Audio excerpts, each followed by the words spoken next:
Pinagbabalaki ngayon ng FEU Institute of Nursing ang kanilang mga makabago at high-tech na kagamitan. At kabilang dyan ang kauna-unahang IV simulator at virtual nursing laboratory sa Pilipinas. Saksi si JP Soriano.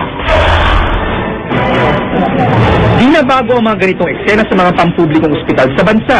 Ang mga nursing students sa mga tunay na pasyente aktual na nagpa-practice ng tamang paraan ng pag-iinjeksyon.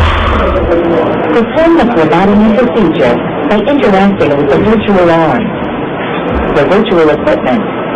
Pero ngayon, sa tuloy ng kung tawaging Intravenous Insertion Simulator o IV Simulator, iwas disgrasya na sakali mang magkamali ng turok sa mga pinagpa-practice ng pasyente.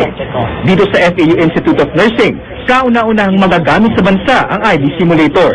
Konektado sa isang espesyal na computer software ang isang plastic na braso. Dito, maaaring kapain ng nursing student ang tamang ugat na pagtuturukan.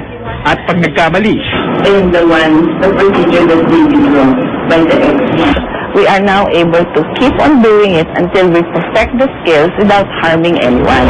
dahil sa bisa ng teknolohiyang ito, inaasahang isa-isa na raw susunod ang iba pang nursing institution. Bukod sa IV Simulator, tampok din sa eskwelahang ito ang high-tech virtual nursing laboratory.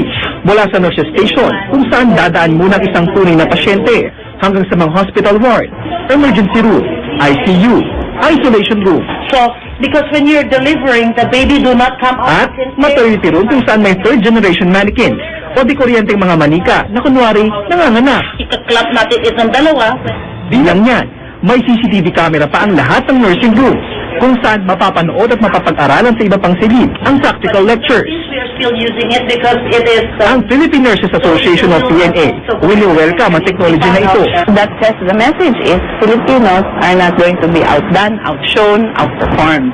JP Soriano, ang inyong saksi.